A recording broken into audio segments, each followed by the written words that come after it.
The humid air of the Solomon Islands hung thick with tension as Admiral Richmond Kelly Turner's transport ships sliced through the dark waters toward Guadalcanal on the night of August 6, 1942. In the cramped holds below deck, 19,000 Marines of the 1st Marine Division checked their weapons one final time, knowing that dawn would bring America's first major offensive action against the Japanese Empire in the Pacific War. Major General Alexander Archer Vandegrift stood on the bridge of the USS Macaulay, studying intelligence photographs of their target through salt-stained glass. The Japanese had been constructing an airfield on this godforsaken island for months, and if completed, it would give them the ability to strike Allied supply lines to Australia. The stakes could not have been higher. Failure here might mean the collapse of the entire Pacific Front. The Marines had been hastily assembled and inadequately supplied for what military planners euphemistically called Operation Watchtower, though the troops themselves had already dubbed it Operation Shoestring. Many carried obsolete equipment, and their maps were so inaccurate they might as well have been navigating by constellation. Yet as Vandegrift watched the first transport boats being lowered into the churning sea, he knew these men represented America's best hope of stopping the Japanese advance that had seemed unstoppable since Pearl Harbor. As referenced in Stephen Ambrose's comprehensive analysis in The Pacific War Chronicles, the operation represented a calculated gamble that would determine whether the United States could transition from defensive survivor to offensive victor in the Pacific theater. The landing began at dawn on August 7th with surprising ease. The 1st and 5th Marine Regiments stormed ashore at Red Beach, while the Japanese garrison, caught completely off guard, fled into the jungle's green maze.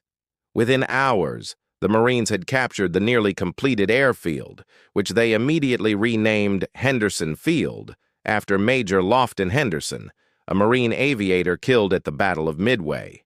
But the apparent victory was deceptive. As the Marines established their perimeter around the airfield, they discovered the true scope of their challenge. The Japanese had not abandoned Guadalcanal. They had merely retreated to regroup. Intelligence reports began filtering in of massive Japanese naval forces converging on the island, including the formidable combined fleet under Admiral Isoroku Yamamoto. Colonel Frank Goetge, the division intelligence officer, organized patrols to probe the jungle's depths. What they found sent chills through the command structure, evidence of a far larger Japanese presence than anyone had anticipated. The enemy had not fled. They were watching, waiting, and planning their counterattack from positions the Marines couldn't even imagine. The tropical paradise that had appeared on their maps as a small dot in the vast Pacific was revealing itself to be a green hell where visibility rarely exceeded 50 yards, where the air itself seemed poisonous with humidity and disease, and where every shadow might conceal a sniper's rifle or a sword-wielding fanatic prepared to die for his emperor. As night fell on that first day, the Marines dug their foxholes deeper and checked their ammunition supplies. They had taken their objective, but holding it would prove far more difficult than capturing it.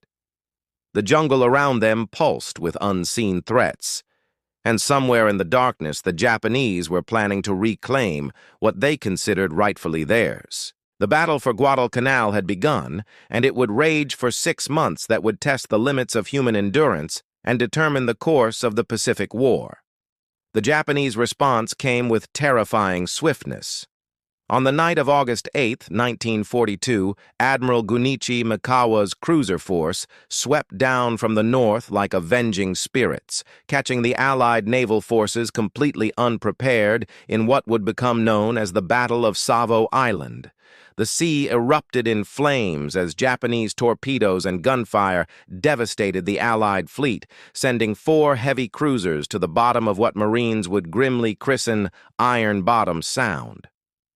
The naval disaster left Vandegrift's Marines stranded on Guadalcanal with minimal supplies and no naval protection.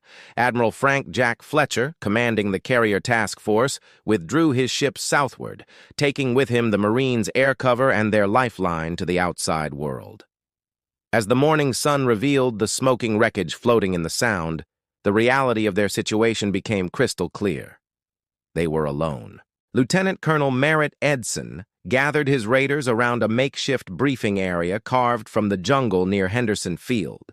The airstrip had become operational, but holding it would require more than just controlling the runway. The Japanese were already probing their defenses, and intelligence suggested that massive reinforcements were being assembled at the enemy stronghold of Rabaul. The Marines quickly learned that their enemy was unlike any they had trained to fight. Colonel Kiyonao Ichiki's advance force had already landed on the island's eastern coast, and these weren't the stereotypical Japanese soldiers of Allied propaganda. They were hardened veterans of the China campaign, experts in jungle warfare who could move through the dense vegetation like ghosts. Captain Charles Brush's patrol encountered the first major Japanese probe on August 19th. The clash was brief but savage, confirming that the enemy intended to retake Henderson Field at any cost. Ichiki's forces, approximately 900 strong, were already moving westward along the coast, planning to overwhelm the Marine perimeter in a night attack that would demonstrate the superiority of Japanese fighting spirit over American materialism. As documented in Richard Frank's authoritative work, Guadalcanal, the definitive account of the landmark battle, the Japanese High Command had severely underestimated both the size of the American force and their determination to hold the airfield. The Battle of the Tenarue River began in the pre-dawn darkness of August 21st. Ichiki's forces attacked across the sandbar at the river mouth with the fanatical courage that had made them legendary throughout the Pacific. They came in waves, screaming battle cries and wielding bayonets, believing that American Marines would break before their spiritual superiority. Instead, they met disciplined rifle fire, carefully positioned machine guns, and the deadly accuracy of Marine marksmanship training. The Marines, dug in along the riverbank, poured devastating fire into the attacking Japanese forces. When dawn broke, the sandbar was carpeted with enemy bodies, and Colonel Ichiki himself lay dead among his men. But the victory came at a terrible cost in another way. It revealed to the Marines the fanatical determination of their enemy. Wounded Japanese soldiers detonated grenades rather than surrender. Others, driven back into the surf, chose drowning over capture. This was not going to be a conventional war with rational surrender when defeat became inevitable. The jungle itself became another enemy. Malaria began claiming Marines faster than Japanese bullets. Dysentery weakened those who remained on duty. The oppressive humidity rotted equipment and uniforms, while the constant moisture bred infections in every cut and scratch. Medical supplies dwindled as casualties mounted, and the nearest hospital was thousands of miles away in Australia. Food became critically scarce. The Japanese naval victories had cut supply lines, forcing Marines to subsist on captured enemy rice and whatever could be foraged from the jungle. Men who had weighed 180 pounds upon landing now struggled to maintain 140. Yet they held their positions around Henderson Field, knowing that losing the airstrip would mean losing the war in the Pacific. As August turned to September, both sides prepared for the larger battles they knew were coming. September brought no relief to the Marines clinging to their precarious foothold on Guadalcanal. Intelligence reports painted an increasingly dire picture. Massive Japanese naval forces were gathering at Rabaul and Truk, while enemy troops were being shuttled down the Slot, the narrow sea channel between the Solomon Islands, every night in high-speed destroyer runs that the Marines nicknamed the Tokyo Express. Major General Millard Harmon arrived on September 3rd to assess the situation for the Joint Chiefs of Staff. What he found was a force stretched to its absolute limits. The Marines controlled little more than a 7-mile perimeter around Henderson Field, while the Japanese owned everything else on the 60-mile-long island. Disease was claiming 3 men for everyone lost to enemy action, and ammunition stocks had dwindled to critical levels. The Japanese strategy was becoming clear. They would strangle the Americans into submission through superior naval power while simultaneously building up ground forces for a decisive assault. General Hiroyoshi Hyakutake had been given command of the 17th Army, with orders to retake Guadalcanal at any cost. His force included elite units like the Sendai Division, veterans who had conquered Singapore and the Dutch East Indies. Henderson Field became the focal point of a deadly game of attrition. By day, American aircraft operating from the Strip, nicknamed the Cactus Air Force after the island's code name, would attack Japanese positions and supply runs. By night, Japanese warships would race down the slot to bombard the airfield and land reinforcements, forcing the Marines to rebuild what had been destroyed each previous night. Colonel Merritt Edson's 1st Raider Battalion occupied a critical ridge south of Henderson Field that offered commanding views of the airstrip and the jungle approaches. Intelligence suggested the Japanese were massing for a major attack, and this ridge, soon to be known as Bloody Ridge, represented the key to the entire American position. As referenced in the detailed tactical analysis published in Military History Quarterly, the September battles would determine whether the United States possessed the tactical flexibility and fighting spirit necessary to defeat Japanese ground forces in sustained jungle combat. The Battle of Edson's Ridge began on the night of September 12th, with a massive Japanese artillery and naval bombardment that turned the ridge into a hellscape of exploding shells and splintered trees. Major General Kiyotake Kawaguchi had assembled 3,000 men for what he believed would be the decisive assault that would drive the Americans into the sea. Edson's raiders, reinforced by elements of the 2nd Battalion, 5th Marines, numbered fewer than 800 effective troops. They had constructed defensive positions along the ridge's military crest, but the Japanese bombardment had destroyed most of their communications and scattered their carefully plotted fields of fire. The assault came in waves throughout the night. Japanese soldiers, moving with practiced stealth through the jungle, attacked from multiple directions simultaneously. The Marines found themselves engaged in desperate hand-to-hand combat as enemy infiltrators penetrated their perimeter. Sergeant John Basilone, manning a machine gun position, single-handedly held off repeated attacks, his gun barrels glowing red-hot from continuous firing. By dawn on September 13th, the Marines had been pushed back to their final defensive line just 800 yards from Henderson Field. Another night like the previous one would certainly mean defeat. Edson gathered his exhausted men around him and delivered what many would later remember as the most important speech of their lives. They want Henderson Field, and they're going to keep coming until they get it, or we give them nothing but corpses. The second night's fighting was even more ferocious. The Japanese, sensing victory within their grasp, threw everything they had at the ridge. But the Marines, inspired by their leaders and desperate in their determination, held firm. When morning came on September 14th, the jungle slopes were littered with Japanese dead, and Kawaguchi's offensive had been shattered. The victory at Bloody Ridge proved that American forces could not only survive Japanese attacks, but could defeat elite enemy units in sustained combat. However, both sides knew that this was merely the opening round of a much larger struggle for control of Guadalcanal.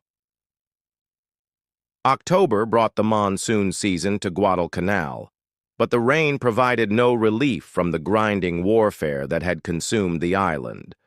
The downpours turned foxholes into muddy graves and made every movement a struggle against the sucking earth, yet the fighting continued with undiminished ferocity. The Japanese High Command, stunned by the failure of previous attacks, committed even more resources to what they now called the decisive battle for the Pacific.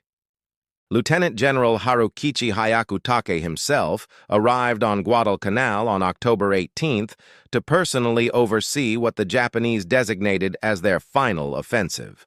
His plan was ambitious, a coordinated three-pronged attack that would crush the Marine perimeter from multiple directions, while Japanese naval forces annihilated any American reinforcements attempting to reach the island. The Marines, now reinforced by elements of the Army's 164th Infantry Regiment and additional Marine units, still numbered fewer than 23,000 effective troops. Many were walking skeletons, weakened by months of inadequate food, tropical disease, and constant combat stress. Yet their morale remained surprisingly high, bolstered by the knowledge that they had repeatedly defeated supposedly superior Japanese forces. Henderson Field had become the most contested piece of real estate in the Pacific. During daylight hours, the Cactus Air Force operated from the shell-pocked runway, launching strikes against Japanese positions and supply convoys. But every night brought fresh bombardments from Japanese warships and artillery that reduced aircraft hangar facilities to rubble and killed mechanics and pilots in their sleep. Major John Smith, commanding Marine Fighter Squadron 221, had already become a legend among his pilots for his aggressive tactics against superior enemy forces. Flying the new Grumman Wildcat fighters, Smith and his pilots engaged in daily aerial combat against experienced Japanese Zero pilots, gradually gaining air superiority through superior tactics and maintenance rather than superior equipment. As documented in Samuel Eliot Morrison's comprehensive naval history, The Struggle for Guadalcanal, the October battles represented the climactic test of American resolve in the Pacific theater, with both sides committing their strategic reserves to this single-island battle. The Japanese offensive began on October 23rd with a massive artillery bombardment that exceeded anything previously experienced on Guadalcanal. 150mm howitzers, carefully positioned in concealed jungle locations, poured shells into the marine perimeter for hours. The bombardment was followed by coordinated infantry attacks from the south, west, and east, designed to overwhelm the defenders through sheer numbers and simultaneous pressure. Colonel Herman Hanneken's 2nd Battalion, 7th Marines bore the brunt of the southern attack near the Matanikau River. The Japanese assault force, led by the veteran 29th Infantry Regiment, attacked in human waves that reminded Marine veterans of descriptions from the Western Front of the First World War. Machine gun positions fired until their barrels warped from heat, and Marines threw grenades until their arms ached from the repetitive motion. The fighting at Coffin Corner, a strategic ridge position held by Lieutenant Colonel Lewis Puller's 1st Battalion, 1st Marines, epitomized the savage nature of the October battles. Puller, already legendary for his aggressive leadership style, moved constantly along his battalion's front lines, encouraging his men and directing fire against Japanese infiltrators who had penetrated the perimeter under cover of darkness. The crisis came on October 25th, when Japanese forces succeeded in penetrating the Marine lines at multiple points. For several hours, the outcome remained in doubt, as scattered Marine units fought desperate holding actions against numerically superior enemy forces. Radio communications had been largely destroyed by the bombardment, forcing commanders to rely on runners who faced almost certain death crossing the shell-torn landscape. Captain Mitchell Page, commanding a machine gun section, found himself virtually alone when Japanese attackers overran adjacent positions. Rather than retreat, Page continued firing his machine gun from the hip while advancing toward enemy positions, inspiring nearby Marines to counterattack and restore the defensive line. By dawn on October 26th, the Japanese offensive had been decisively repelled, but at enormous cost to both sides. The Marine perimeter held, but barely, and American casualties were approaching the limits of what could be sustained without major reinforcements. Meanwhile, Japanese losses had been catastrophic, with entire battalions virtually eliminated in the failed attacks. The October battles marked the beginning of the end for Japanese hopes of retaking Guadalcanal, though neither side yet realized it. November brought the war's most decisive naval battles to the waters surrounding Guadalcanal as both nations committed their remaining Pacific Fleet assets to what had become the campaign's climactic phase. The Japanese, recognizing that their ground forces had failed to retake Henderson Field through direct assault, planned a massive naval operation that would simultaneously destroy American naval forces and deliver overwhelming reinforcements to complete the conquest of the island. Admiral William Frederick Halsey had replaced Admiral Robert Lee Gormley as commander of South Pacific Forces on October 18th, bringing with him an aggressive fighting spirit that immediately energized American naval operations.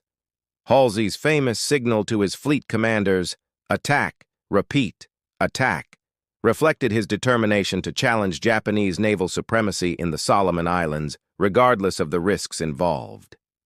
Vice Admiral Hiroaki Abe commanded the Japanese bombardment force approaching Guadalcanal on the night of November 12, 1942. His fleet included the battleships Hiei and Kirishima, specifically configured for shore bombardment with special high-explosive shells designed to obliterate Henderson Field once and for all. Intelligence suggested that American naval forces in the area were minimal, making this the perfect opportunity to eliminate the troublesome airfield. Rear Admiral Daniel Judson Callahan commanded the American cruiser-destroyer force that steamed northward to intercept the Japanese fleet. His ships were outnumbered and outgunned, carrying only standard armor-piercing ammunition against enemy vessels that included heavily armored battleships. Yet Callahan was determined to prevent the bombardment of Henderson Field, knowing that losing the airfield would mean losing Guadalcanal. The First Naval Battle of Guadalcanal began in the pre-dawn darkness of November 13th, with a confused melee that would become legendary for its savage intensity.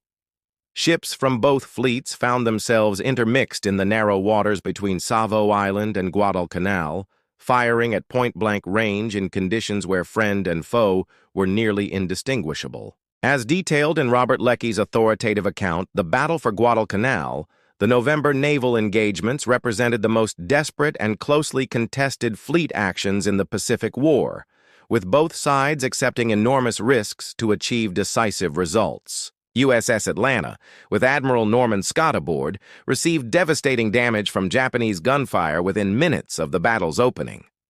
The cruiser's bridge was demolished by a direct hit, killing Scott and most of his staff instantly.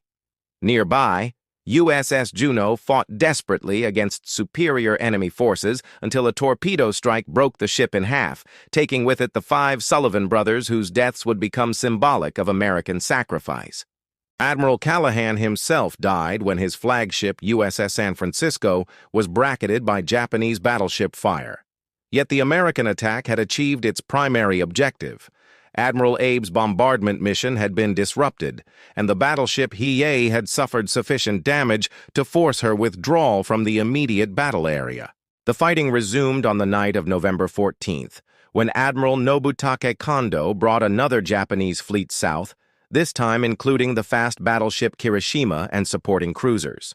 Facing them was Rear Admiral Willis Augustus Lee's Task Force 64, built around the modern battleships USS Washington and USS South Dakota. The Second Naval Battle of Guadalcanal proved the superiority of American naval gunnery and radar fire control systems. USS Washington, using her advanced radar to track targets in complete darkness, engaged and destroyed the Kirishima with devastating accuracy. The Japanese fleet, having lost 2 battleships and numerous cruisers in 3 nights of fighting, finally withdrew from Guadalcanal's waters. Meanwhile, Marine and Army aircraft operating from Henderson Field were inflicting terrible casualties on Japanese transport convoys attempting to land reinforcements. The Tokyo Express destroyer runs continued, but they could deliver only limited supplies and personnel compared to the massive transport ships that had been sunk or turned back by American naval and air attacks. Colonel Evans Carlson's 2nd Raider Battalion conducted a month-long patrol behind Japanese lines, disrupting enemy supply operations and gathering intelligence on the increasingly desperate condition of Japanese ground forces. Carlson's raiders discovered that enemy troops were surviving on half rations of rice and were suffering from the same tropical diseases that plagued American forces. By the end of November, the strategic situation on Guadalcanal had been fundamentally altered. Japanese naval forces had been decisively defeated.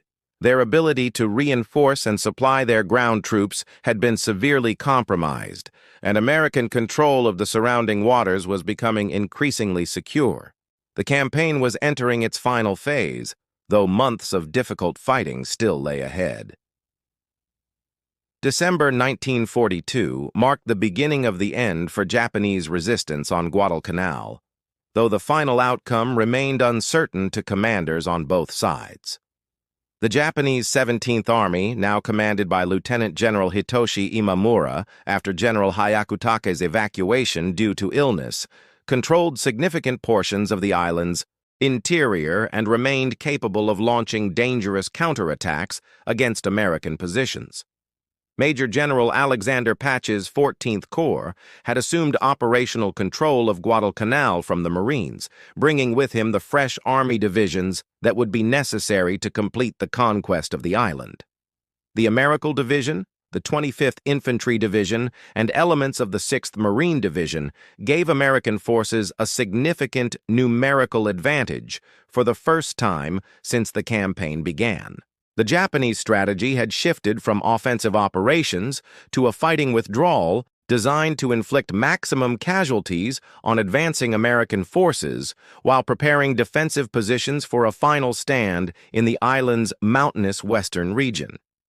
Emperor Hirohito himself had authorized the evacuation of surviving Japanese forces, though this decision remained classified to maintain morale among troops who believed they were still fighting for ultimate victory. Henderson Field had evolved from a crude airstrip into a major air base, capable of supporting large-scale operations throughout the Solomon Islands chain. The Cactus Air Force, now reinforced with Army Air Forces squadrons and additional Marine units, was conducting daily bombing missions against Japanese positions on Guadalcanal and enemy installations throughout the Central Solomons. Lieutenant Colonel Harold Bauer, commanding Marine Fighter Squadron 212, epitomized the aggressive spirit that had made American aviators increasingly dominant in Solomon Islands airspace. Bauer's pilots, flying improved Wildcat and new Corsair fighters, had achieved air superiority through superior tactics, better maintenance, and the growing experience advantage that came from surviving combat against Japan's finest pilots. As chronicled in John Miller's official Army history, Guadalcanal, the First Offensive, the final phase of the campaign, demonstrated American forces' growing proficiency in combined arms operations and their ability to coordinate air, naval, and ground forces effectively against a skilled and determined enemy. The American offensive began on January 2, 1943, with a coordinated advance westward from the Henderson Field perimeter. The 25th Infantry Division, commanded by Major General J. Lawton Collins, spearheaded the attack along the northern coast while the American Division advanced through the central jungle regions where Japanese resistance was expected to be strongest. The advance immediately encountered sophisticated Japanese defensive positions that utilized the island's difficult terrain to maximum advantage. Enemy forces had constructed interlocking bunker systems in the dense jungle, connected by concealed communication trenches and protected by carefully sited machine gun positions that commanded every possible avenue of approach. The Battle of Mount Austin became the focal point of American ground operations during January. This strategic height, overlooking both Henderson Field and the western approaches to the island, was defended by elements of the Japanese 38th Infantry Regiment who had spent months preparing virtually impregnable positions in the mountain's rocky slopes. Colonel Alexander George's 132nd Infantry Regiment fought for 3 weeks to secure Mount Austin's lower slopes, encountering some of the most sophisticated defensive engineering American forces had yet faced in the Pacific War. Japanese positions were so well concealed that advancing infantry often found themselves under fire from bunkers they had passed without detecting. The fighting demonstrated how much both sides had learned during 6 months of jungle warfare. American forces now moved with the stealth and tactical patience that characterized veteran jungle fighters, while Japanese defenders showed increasing desperation as their supply situation became hopeless. Naval operations during this period focused on preventing Japanese evacuation attempts while supporting ground operations with naval gunfire and amphibious supply operations.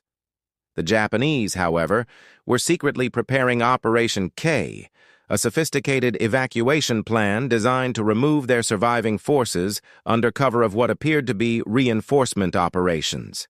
By the end of January, American forces controlled most of Guadalcanal's strategic positions, but significant Japanese forces remained active in the island's western mountains. The final phase of the campaign would require careful coordination between ground, naval, and air forces to prevent enemy escape while minimizing American casualties in what everyone recognized would be the war's most difficult jungle fighting. February 1943 brought the climactic phase of the Guadalcanal campaign as American forces pressed their advance against increasingly desperate Japanese resistance, while enemy commanders secretly prepared for the most audacious evacuation operation in naval history. The island that had consumed 6 months of brutal fighting and tens of thousands of casualties from both sides was about to witness its final act. General Douglas MacArthur had initially opposed the Guadalcanal operation, preferring to concentrate American resources in his New Guinea campaign, but even he now acknowledged that the Solomon Islands battle had fundamentally altered the strategic balance in the Pacific. Japanese naval aviation had been decimated, their surface fleet severely weakened, and their aura of invincibility permanently shattered by 6 months of defeats. Admiral Junichi Kusaka, commanding Japanese naval forces in the Southeast Pacific, faced an impossible situation. The Imperial Navy could no longer maintain supply lines to Guadalcanal, yet abandoning 17,000 troops would be both strategically disastrous and morally unacceptable. Operation K represented a desperate gamble to save what remained of Japan's most experienced ground forces. Colonel Robert Blake's 145th Infantry Regiment spearheaded the final American assault along Guadalcanal's northern coast, where Japanese forces had established their most formidable defensive positions.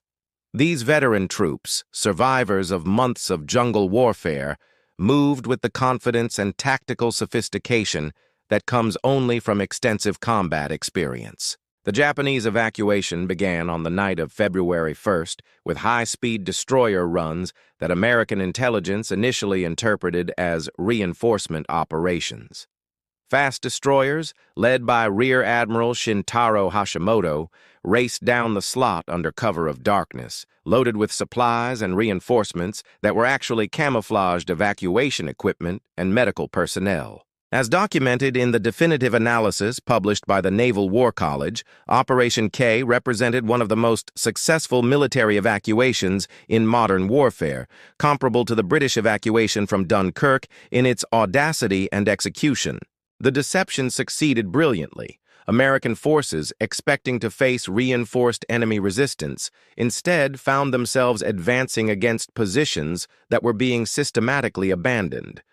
The Japanese withdrawal was conducted with characteristic discipline, with rearguard units fighting delaying actions while the bulk of their forces moved westward toward designated evacuation beaches. Captain Charles Davis's 3rd Battalion, 145th Infantry, was among the first American units to reach the western evacuation areas, where they discovered evidence of the massive Japanese withdrawal.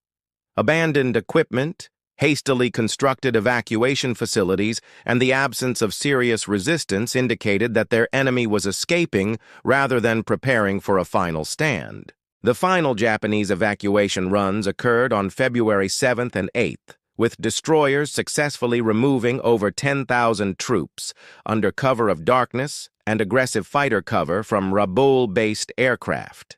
American naval forces, positioned to intercept what they believed were reinforcement convoys, found themselves engaging empty or lightly loaded vessels while the main evacuation proceeded undetected. By February 9th, organized Japanese resistance on Guadalcanal had effectively ended. American patrols advancing through the western jungle found only scattered stragglers and abandoned positions, confirming that their 6-month ordeal was finally over. Henderson Field, the strategic prize that had cost so many lives to capture and hold, was now secure. The cost had been enormous for both sides. American casualties totaled over 7,000 killed and wounded, while Japanese losses exceeded 20,000. More critically, Japan had lost irreplaceable naval aviators, experienced ground troops, and numerous warships that could not be quickly replaced. The strategic implications extended far beyond Guadalcanal itself. The campaign had demonstrated that American industrial capacity could support sustained operations across vast Pacific distances, that American forces could defeat elite Japanese units in prolonged combat, and that Japanese expansion had reached its practical limits. General Patch officially declared Guadalcanal secure on February 9, 1943, exactly 6 months after the first Marine landing on Red Beach.